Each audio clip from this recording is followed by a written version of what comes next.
Welcome again. This is Brother G coming to you again with another video message, another video teaching. The Mother Church preached, or preaches even now today, free will. This idea of free will, it's really a huge topic, but I'm going to try to hone in on its actual manifestation and use words that have been established way before me, and use those words and see if they can clearly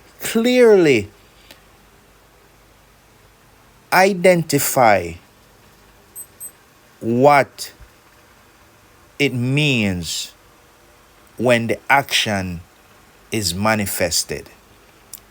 So that's what I'm going to do. We are in a time, or we are in an era, ERA, where this doctrine is challenged for its true meaning and its factual statement, free will.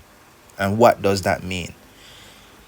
You hear this all over the church world. That's why I said the Mother Church preach free will. But the idea of free will is only partial to the reality of its manifestation. Let me jump into it quickly. Free will seems to suggest then that you're free to think and even free to do. Let's keep this in the realm of the church, which is really polluted right now. We can all see and know. And even people are wag them head and are laugh at the church, because the church in truth is contradictory. Only some would actually call it out. So let's look at this idea of free will. It's in reality, free will is only half, and they even mention it when they are preaching it, which confuses me, because then it's not really free will. They will say stuff like, you are free to think, you're free to do, but then there are consequences, and of course we know that there are benefit to free will. So is it really the idea, the words that they use, free will, to think, which is true? You could free to think, you could free to even do, but there's another part to free will. The other part of free will is consequence or benefit. And in real terms for me, that don't mean that it's truly free. It's really limited will. Now, and of course, as we get into today's society, it's only free will as in free to think, but not even free to say yet. Some things we know. So the mother church preach free will, but in reality, you can freely think, and you can freely think to do, but when it comes to doing, there is either consequence or benefit, which to me, simple and very simple, that don't mean that you're free. It just means that you're limited. But the idea of, does the Mother Church talk about free will? The idea of what the Mother Church talk about free will is... Wait 1 minute. The Mother Church teach free will. But according to the New Testament, and I have my issues with the New Testament, I want to be forthcoming. The Mother Church teach free will. But the New Testament, specifically Jesus don't teach, or what I've learned or garnered, Jesus don't teach free will. According to the New Testament, according to what is given to us, according to what is written to us. What Jesus did not teach free will. Jesus taught a specific belief according to the New Testament, according to what is written, according to what is given to us. Jesus didn't teach free will. What Jesus was teaching, what I am saying to you, to his disciples, according to what is written or given to me, or let me say, and in reality, I can use my experience too. Jesus didn't preach free will to his disciples, his 12 inconspicuous disciples. Jesus didn't teach free will. Jesus teach, if you look in the Gospels, he teach something specifically to his inconspicuous disciples. So the question to the mother church is, did Jesus taught you could think anything to his disciples? You could think anything other than what I'm saying. And in a real term, even the mother church, even when she's saying, even the mother church, even when she's saying that you have free will, she is actually teaching a specific doctrine, say you must believe these things.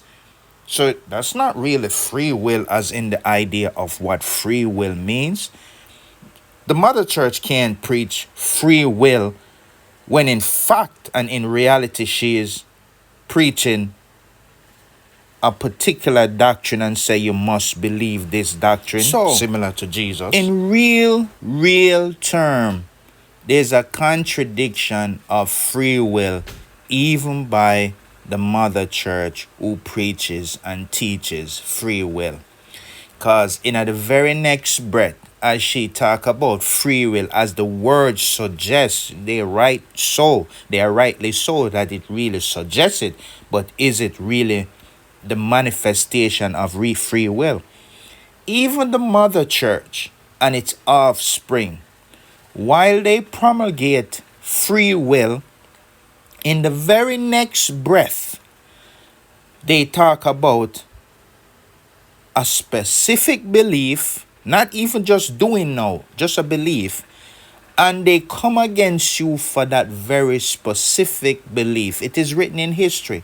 Nobody talks, no country, no man, no woman, even baby, don't really talk about free will. It's just a theoretical fancy idea. Because in the next any religion, in the very next breath, let me say it how I learn it, how me talk. They talk about free will. That means it suggests that you are free to think what you want. But Jesus says stuff like this.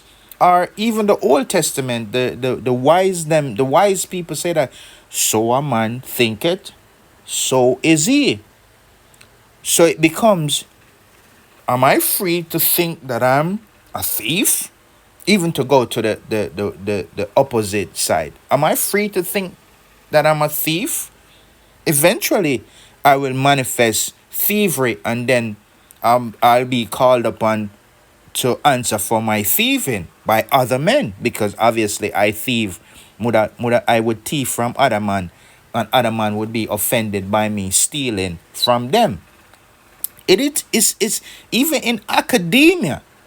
You can't even steal phrases from people who say they originated from. So are you really free? And the idea of free will, the church, the mother church promulgate.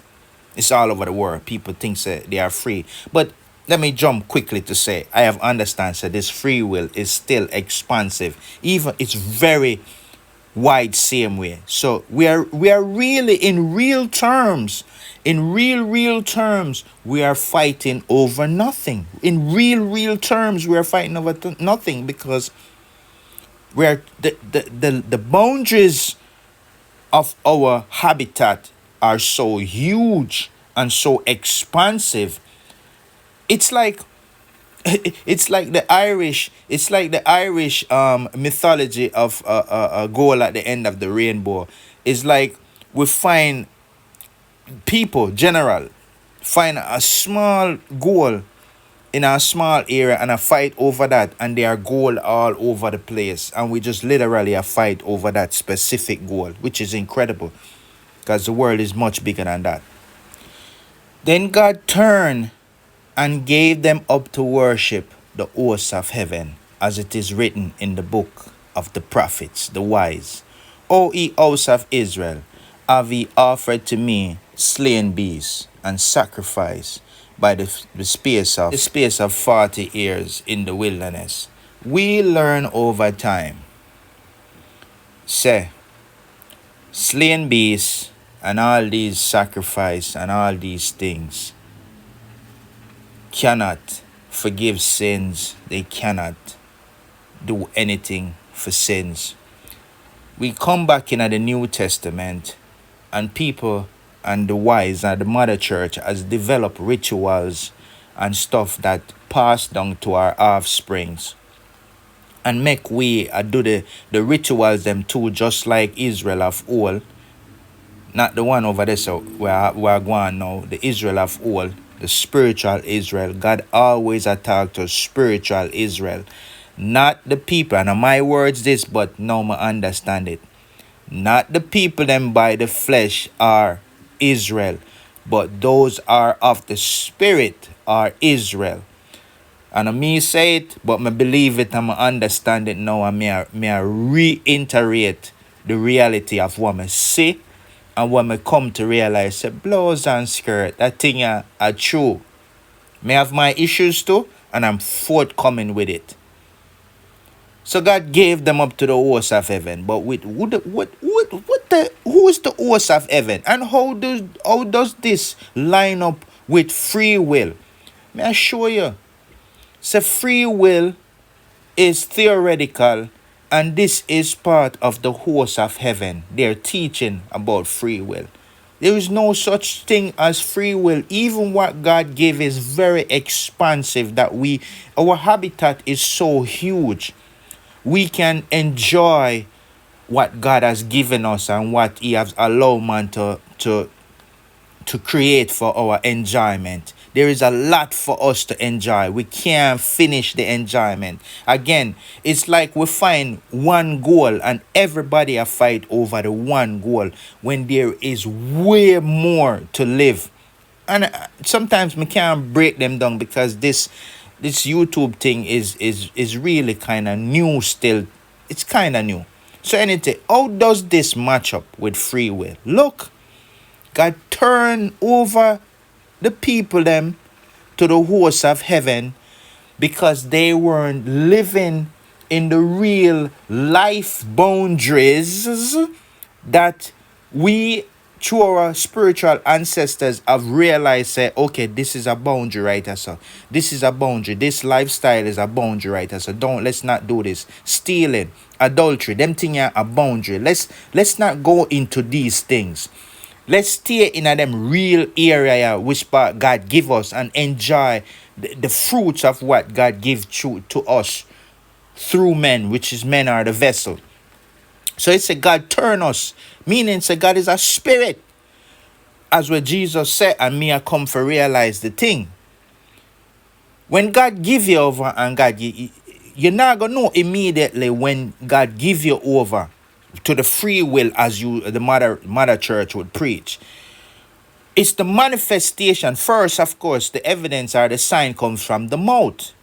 The words that's coming from the heart. So the manifestation of the mother church I talk about free will is an indication, says she gone off of the path, so God turned from her. So God now talk to her because God would have tell her, say, there's no such thing as free will. Adultery, you're not free to commit adultery. I mean, the mother church would say you're free, but I would say, no, you're not. Because there's going to come consequence and plagues and all kind of things that's going to come with it. Why would you freely choose to cause problem on yourself? Of course, those who do that, they are ignorant, right? So they fall in those pits. They break up their household, and you see it. I don't have to go into it. You see it for yourself. Go into any major city and you see it. So there are certain lifestyles are off bounds. It's not just me. Reality preaches this. Anyways, so when God turned the mother church from long time to our doctrine of free will, that's the sign that she's a walking her own path. Now, as you look on the screen and you see the signs, them call it the astrological signs. There are many, many, many, many people that live according to the astrology. Capricorn, Sagittarius, Aries, which are Greek philosophy and even Roman philosophy and even Jewish fables. So even if you're looking at the New Testament, there's a skill. They are wise. And I have come to understand these 12 inconspicuous disciples. They are wise. And I'm simple. So when God gives them over to the hosts of heaven, He's not just giving them over to something that is ambiguous or something you can't really explain. He's giving them over to men. He's giving them over to people who think carnally and not with the spirit of the living God. So when he gave them over to the hosts of heaven, them start to believe in astrology. Really, I have coined this phrase. I don't know if I might phrase this, but it's really the idols or the ventriloquists behind the dummy or behind the signs. So the moon and the stars and the sun don't speak. I never hear them speak unless you want to what's the word? Personification the sun as speaking when it shines its light. Okay. All right, I'll take that. If you use the stars as shining its light, a personification of shining good, I understand that. I take that. But it's really men who are the ventriloquists behind the signs, are the dummy. The sign doesn't speak. It's men who interpret the signs and give words to the signs, make the signs to their understanding real. But I know for real, say they are dummies. They don't speak. I know in real terms. So how this come against free will? God give them over to idols. Who? Men. Men are the idols with all kind of mind. Salacious mind. They are carnal. They think of anything they want to do. Anything they want to live. Any old way they want. So God give them over to Aries. God give them over to Taurus. God give them over to Gemini. God give them over to Cancer. God give them over to all these signs of heaven, the hosts of heaven, to the 12 inconspicuous disciples. God give them over to these things. So is there a free will? I will say categorically, without vacillation, that there is no such thing as free will as the mother church teach. This is God giving over the mother church to think and to promulgate free will, and those who believe that there is such a thing as free will in the idea of our natural living life and our communication with each other and how we live, if there is such a thing as free will. They will say, the mother church will say that you are free to think. And as Jesus would teach, say that's not true. Because if you read Matthew 5, 6, 7 upon the mount, him never then tell the disciple after him teach them it. Say, uno can now think differently from what I am saying. He preach and teach, say uno for believe in the words or eating blood, which is symbolic for eat my life and grow and build upon my life. He never said think other than what me I say. He didn't say go now and believe what you want to believe. No religion, in a matter of fact. Even the mother church we are talking about free will. Don't posit free will, because now the next breath she teach a specific doctrine that you must believe and you must adhere to. So she's not giving you one out to freely think according to their history. I don't know if I forgot which one. It's Calvin. He resists the mother church and become and bring up some other stuff. So in reality, in fact, no religion believes, no man believes in free will. They all have a code and a statute and a doctrine and a commandment, if you want, to believe in. They're not free willing you to do whatever you want. And the rest of the men which were not killed by these plagues, them to repent not of the works of their hands, that they should not worship devils, and the idols of gold and silvers and brass and stone and of wood, which neither can talk or speak or do anything. Which basically, what may I say, is man created. Man is really the idols. And you're plagued. If you commit adultery, you're going to be plagued in your life. You're going to be plagued. You're going to break up your household. So obviously adultery with our spiritual ancestor, which God already talked to our spiritual ancestors, already teach us say adultery is a boundary. Do other things. Fornication is a boundary. It's going to cause you problem. The cost is greater than the benefit. Look, I'm not just saying it. It's real, real, real. So these plagues are going to plague the people them if they don't repent of what they might do.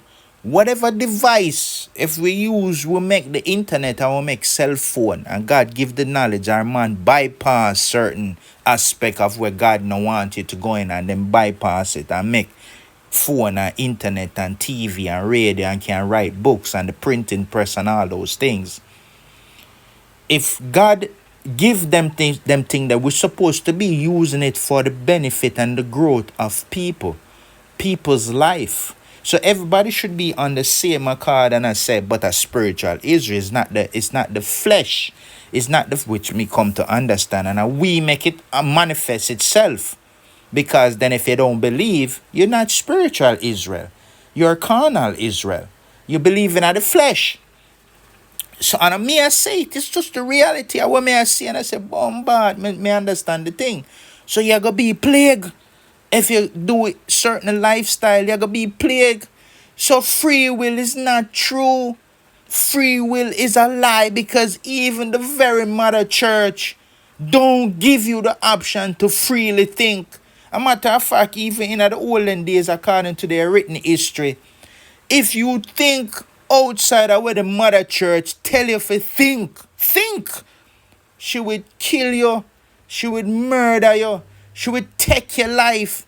So the idea of free will, and even presently today, there are churches who would castigate you and throw you out of their church and make you can't speak in them church if you speak outside of what they believe. So free will belief is thinking. So it neither in a free thinking thought is reality. Even the world know this. We see it on the world stage. Even the world is offended by other people. So the world, even in the world, they might preach freedom. But even out of one side of the mouth, them say freedom, and then they might tell other people to shut up. So if it is free, why can't I speak what I think it? Why can't I do what I want to do? So even in the world, them contradict themselves about this free thing. This thing not free. But there are many other things, the habitation of the world. There's many other things we can enjoy. But the devil and the host of heaven want us to go over the boundaries and be plagued. Because we repented not of our works. A matter of fact, some of the host of heaven, those who believe in astrology, those who believe in Sagittarius and Aries, them are live according to the Spirit of God. They don't participate in adultery. Them have monogamous, as they call it. Me I try to use big word too. Them in a monogamous relationship while they promulgate, say you can test and teach and do any other things. You can test it. which is a contradiction, which is a lie from the pit of hell. There's no such thing as free will, because even the mother church and our offspring preach a particular doctrine that you have to adhere to. And if you don't adhere to it, even if you think it, you can't talk it. She will kick you out of our free will churches, as the mother church and our offspring teach. Is a lie, Rasta.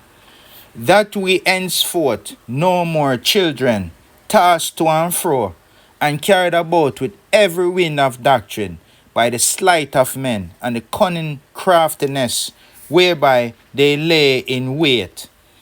I had a problem one time with a particular proverbs. I'm not even gonna look for it, because I know what I talk about. And how them say, the song say, a man falls 7 times, a righteous man falls 7 times, and him get up. There's a famous song that say, a righteous man falls 7 times and him get up.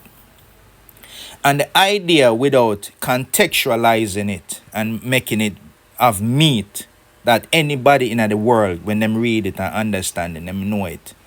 And the famous song say, a man falls 7 times and get up, as if we just fall randomly. But when you go back to the text and you read it contextually, I realize clearly say the same thing. This way I say right as Ephesians, them I break it down from where the wise man Solomon, where the wise man Solomon say, them I break it down and put it in this context and show you say, you don't fall because you just fall. You fall because a other man a set. When you go back and read the Proverbs, that's where the Solomon write. Say, you fall because a other man has set up obstacles for you to fall. They like them a set a trap for you in the wilderness. The wilderness is their confusion. Or dirt, or DEARTH, meaning you not have nothing yet. You want king in a spirit, but you're not king in actuality. You're king in a spirit, but you're not king in actuality. It no manifests itself. You're just king in a spirit. You're a lion and the tribe of Judah in a spirit, but it not actuality, because there's a lot of obstacles there for you stumbled upon. And then you create the obstacles. Other man created through the sleight of other man and them cunningness and them craftiness for make you stumble, so you can't show the glory of God. You can't show you are one star too, You might not be a movie star, but you're one star in spirit. But there's many obstacles before you. Your light can shine for others can see it and glorify not just you alone. I'm going to glorify you too, and I'm going to give you praise. Because let's be real. You're going to praise Jesus, but worship the man. Because if him wise, he would have known, say, God you worship, which it actually saying in the New Testament. Him say, worship God. John 3 or 4, one of them places. Him say, worship God. That's plain to me. So no matter any other text seems like it's not saying that, it plainly say, we worship God. And we praise man for the work them do, because God has used them as the vessel for show us the spirit of truth. And so we do it. We know it plainly. So, in truth, the righteous desire for walk in a certain way. The righteous desire for live a certain way. But the mother church, I tell them, say, them have free will. But me I come for tell you, say, that is not true. Listen to the spirit of the living God when him speak through certain vessel. And what him said through certain vessel is not that you have free will. You must, even when time the devil come to Jesus in the mount and I speak to him. If Jesus did have free will, him not do what the devil want. The devil said, bow down and worship me. I'm going to give you all them things there. And I say, me I talk, brother Jesus, why should I worship you when I know you bring me up? Meaning, it's not you give me life. You don't give me life. So why should I worship you to get the things that I may desire? It's not a need. You see, me can't play in the talk. Things that I want, not need. After I possess the things that I need, and I want to enjoy some of the things that God give other people to do. But I'm not going to worship the devil. I'm not going to steal, kill, lie, murder, adultery, fornicate, and those things to receive what God has give man. I'm not have to do that. Why should I do that? That's why Jesus said, yo, me not follow you. May listen to God. May I listen to the Spirit. And the Spirit must be clear and not confusing. So it's the sleight of men and the cunningness and their craftiness to make us stumble and to be tossed like a ship upon the sea in the world. I go back and forth and we don't know, or we not stand up on the solid ground, meaning we not stand up on the solid truth. So let See, us not be mesmerized by free will teacher as the mother church has delivered this topic to us, free will teacher. There are many other things, of course, we are free to do with good benefits. Those things we are free to do, but we are not free to do evil as it's because then we are going to, as the our spiritual ancestors say, we're going to be plagued. And we are being plagued. Just look upon certain community and go for yourself. Don't make the slightness of men right and you believe what they write. Go out and look for your eyes and conceive by it. Don't make the wise man Isaiah prophecy come to pass in your life. Meaning when you look, you can't perceive. When you hear, you can't hear. Because you close your ears and you lock your eyes to see the reality or what you are actually free to do and free to enjoy. So don't make the prophecy of Isaiah come to pass in you. And at the same time as they would say, believe what you are free to do. You're not free to commit adultery. It's gonna cause a whole heap of pain in your life. That's gonna be a plague in your life and your children's life. Don't participate in a fornication or with a woman or be a whoremonger because it's gonna cause a lot of problem in your life. It's gonna plague you. As we would say in a Jamaica or we would say even in America, don't participate in a homosexual relationship because it's gonna plague you and it's gonna plague you for generation to come. So me just sound out the alarm. So the spirit of truth clearly to our spiritual ancestor teach we, so we not have that free will when the mother church I talk about. We are free to do a lot of things, but those things are off bounds because they manifest plagues. And it's not just in your individual lifetime it go plague you. It go plague you in your children for generation to come.